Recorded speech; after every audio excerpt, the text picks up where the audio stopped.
Your greatest threat in Legendary mode is explosive damage, so I created a series of builds that will have you taking a grenade to the face like a champ. You can even take a barrage to the body, a drone to the jugular, a mortar to the back, and even a missile strike from above. Though they have amazing survivability, these aren't tank builds. In fact, they're glass cannons, minus the glass, hitting up to 917,000 on crit with 1.1 million armor. That's enough sauce to go toe-to-toe with the Chunga and win.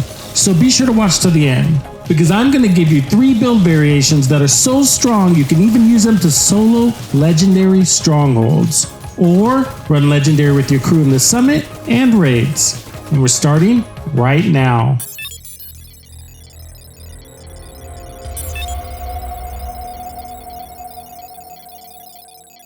Funny thing is, there are a ton of hazard protection builds out there, but not a lot of explosive resistance builds. If you play Legendary a lot, like me, it's worth running a max explosive resistance build. That's because you can have max resistance without pulling from your damage output. The first build is for those who really like to lay out really high damage. The mask is Cheska because it's important we max out our crit chance, and it has 10% explosive resistance. Next is a named Providence backpack called the Gift. Again, this is for the crits and perfect vigilance. If you don't have the Gift, a regular Providence backpack will do fine. Make sure it has max explosive resistance though. The chest piece is the Sacrifice, the named Providence chest piece with perfect glass cannon.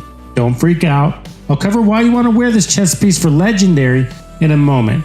But for now, it has crit damage and explosive resistance on top of 30% amplified damage the talent is giving us. The gloves are improvised with crits and explosive resistance. You can also just use Providence or Grupo Sombra here, it's the same. The holster is also improvised because I wanted crits with armor, but you can also use Providence or Grupo here as well. And of course, the Sawyer's knee pads for more armor and explosive resistance. Also, they give us 30% weapon damage when we stand still for 10 seconds, which we're always doing in Legendary.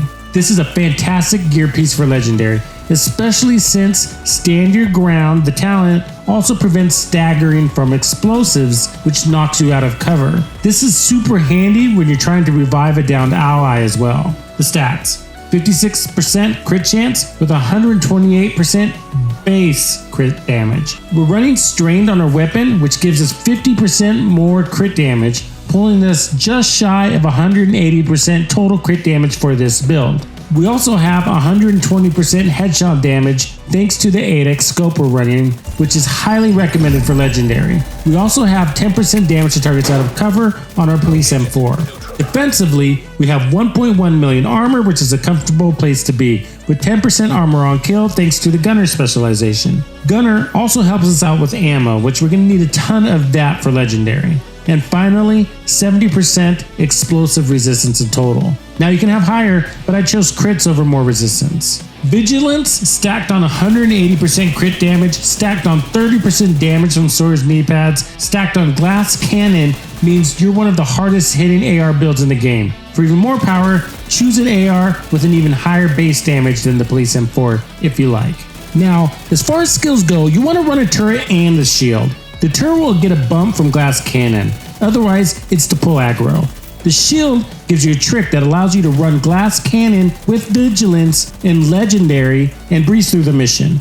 When you run the 8x scope and the shield, you get an enhanced right side field of view. This allows you to hide behind cover and shoot the enemy without exposing your body or shield. It has come to my attention that many in the community aren't aware of this. One of the benefits of this trick is that it ensures your vigilance is always up and you put out that 30% amplified damage from perfect glass cannon without taking the 60% additional damage that comes with it. So it's the glass cannon without the glass. And when it comes to Legendary missions, it's all about positioning. So be on the lookout for ideal cover. If you play your cards right, you should be leading the team in damage. That said, one of the only ways the enemies can get to you with this trick is with explosives, either from a drone or a perfect lob or splash damage from a nearby mortar grenade. With 70% explosive resistance and stagger resistance will help you stay nice and comfy in your spot. This is legendary and this is not a tank build, so you need to play from cover. You can face tank if you need to and win, but taking damage from multiple enemies in the open won't last long.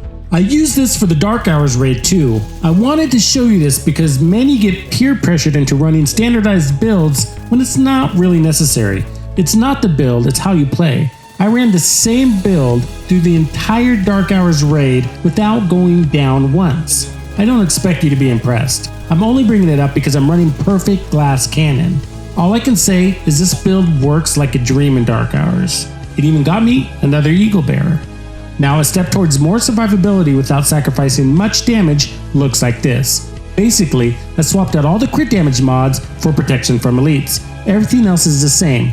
So with strained on our AR, we get about 120% crit damage, which is fine because we're getting the bulk of our damage from glass cannon, vigilance, and 30% weapon damage from the knee pads. And with these changes, we've gained 63% protection from elites. This stacks on the explosive resistance when the explosives are coming from elites. In fact, when you get hit by waves of elite drones, you'll only be tickled by them. Trust me, you'll like that. If you're wondering which is better, build 1 or 2, I can only say it's preference. If you play your positioning right, you're not taking that much damage, so more power is ideal. For me anyways. Also, because you can shred your enemy faster with the first build, it can be argued that build 1 has better survivability. Try them both. It's easy to switch back and forth. Go with what works for you. Now, build 3 is for skill build lovers. Also, it's pretty cool because it actually has more survivability and damage output than the other 2 builds. You want to run the capacitor for the 60% skill damage it provides, but also because it gets 7.5% weapon damage for each skill tier you have on your build. And with this build, the capacitor will be hitting at a very respectable 417,000. Really nice for a skill build. I have a Wyvern mask with skill damage, explosive resistance, and skill haste. I'm running 2 pieces of RNK for additional explosive resistance. I also have combined arms for the backpack talent for 25% more skill damage. The chest piece is my second piece of RNK and it has glass cannon, which benefits the skills as well as the capacitor AR with 25% amplified weapon damage. The holster is Bellstone for 1% armor regen and it has skill damage, so I rolled on a skill tier. I'd prefer explosive resistance here instead of armor regen, but this is fine. The gloves are my second piece of Bellstone for 10% armor on kill. And we're running the trusty Sawyer's knee pads for all the same reasons we discussed earlier. But don't slip on this, trust me, you want to run these knee pads.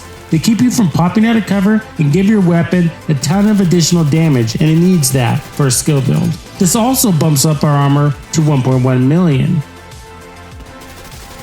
Now, you're going to need to run Technician. It gives you 12% additional damage to drones, skills, and robotics, pretty much everything the Tux can throw your way. You also get an additional skill tier. Remember, that's skill damage and weapon damage for you thanks to the capacitor. Be sure to have your skill tree set to skill damage though, not skill repair. On paper, your turret's base damage is 92,000, but that's before the capacitor, glass cannon, and combined arms. Will end up hitting at around 195,000 with the buffs. For my second skill, I like the Demolisher Fly. It's great for legendary because it takes out the backpacks of the drone controllers and grenaders. It also disables warhounds, tanks, and breaks the Chunga's chains. Before all the skill buffs, the Demolisher has almost 8 million base damage. That's enough to break the Chunga's chain with a single toss every time. That's very handy.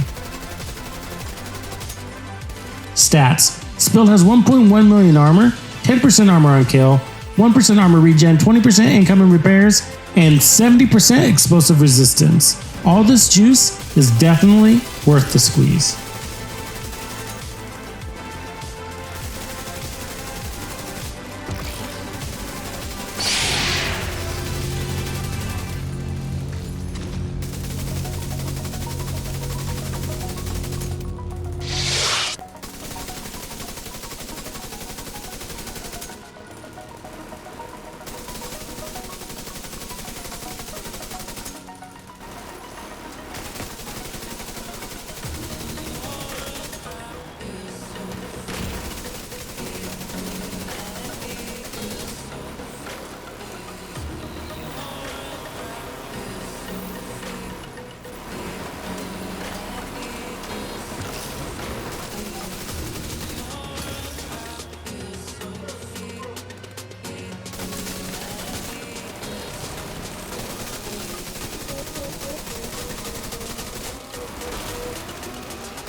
Hey, if you like assault rifle builds, then check out this video next. It shows you how to be immune to damage from elites and non-elites with and without the Eagle Bear. Check it out. Tuxedo out.